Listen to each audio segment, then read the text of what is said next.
প্রাচীন ইতিহাস আর স্থাপত্যের অনন্য নিদর্শন ষাট গম্বুজ মসজিদ। খুলনার বাগেরহাটে অবস্থিত এই মসজিদ শুধু নামেই নয়, গৌরব আর মহিমাও সমৃদ্ধ। ইউনেস্কো ঘোষিত বিশ্ব ঐতিহ্যের অংশ এই মসজিদ আজও আমাদের সংস্কৃতি ও ইতিহাসের সাক্ষ্য বহন করছে।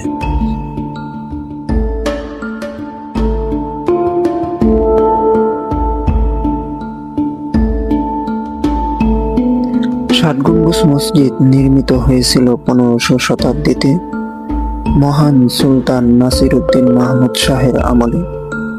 এটি নির্মাণ করেন খান জাহান আলী। তিনি ছিলেন একজন মহান ধর্মপ্রচারক, শাসক এবং সমাজ সংস্কারক। এই বিশাল মসজিদই এক সময় ছিল নামাজ, শিক্ষা আর সামাজিক কর্মকাণ্ডের কেন্দ্র।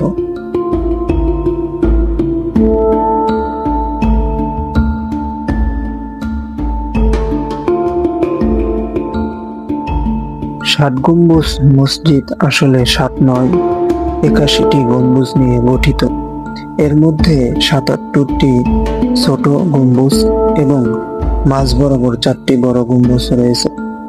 মসজিদে রয়েছে 7টি স্তম্ভ, যেগুলোর উপর নির্ভর করেই পুরো ছাদ দাঁড়িয়ে আছে। এই স্তম্ভগুলোর কারণে মসজিদের নাম হয়েছে ষাট গম্বুজ।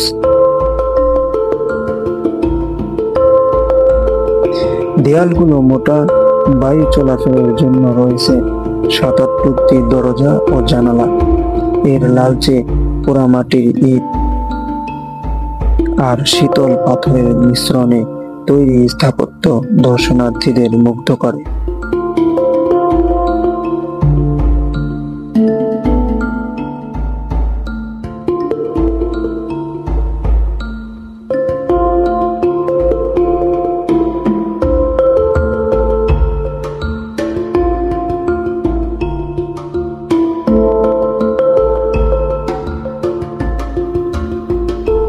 এই মসজিদ শুধু নামাজের জায়গা নয়, বরং এটি ছিল ইসলাম প্রচারের কেন্দ্রবিন্দু। খান জাহান আলী এই মসজিদকে ঘিরেই গড়ে তুলেছিলেন খলিফাতা বাগ, যা আজকের বাগেরহাট। এখান থেকে শিক্ষা, দানশীলতা ও সামাজিক উন্নয়ন ছড়িয়ে পড়েছিল সমগ্র দক্ষিণ বাংলায়।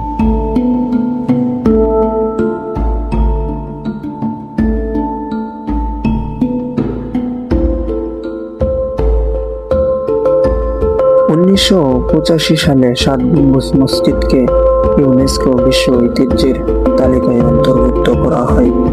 প্রতি বছর দেশি বিদেশি হাজার হাজার পর্যটক এখানে ভ্রমণে আসেন। শুধু স্থাপত্য নয়, এই মসজিদ আমাদের সংস্কৃতি, ইতিহাস ও বিশ্বাসের এক অবিচ্ছেদ্য অংশ।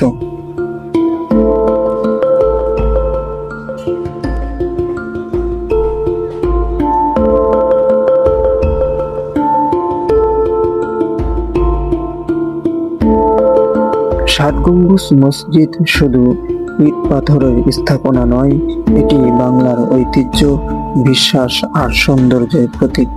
শত শত বছর পেরিয়েও এটি দাঁড়িয়ে আছে অবিচল আর মনে করিয়ে দিচ্ছে আমাদের অতীতের গৌরব।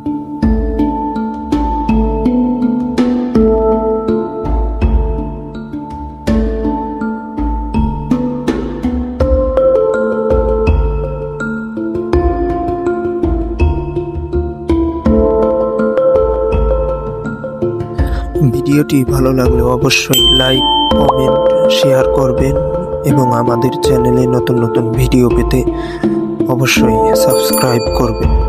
দেখা হবে পরবর্তী নতুন কোনো ভিডিও নিয়ে।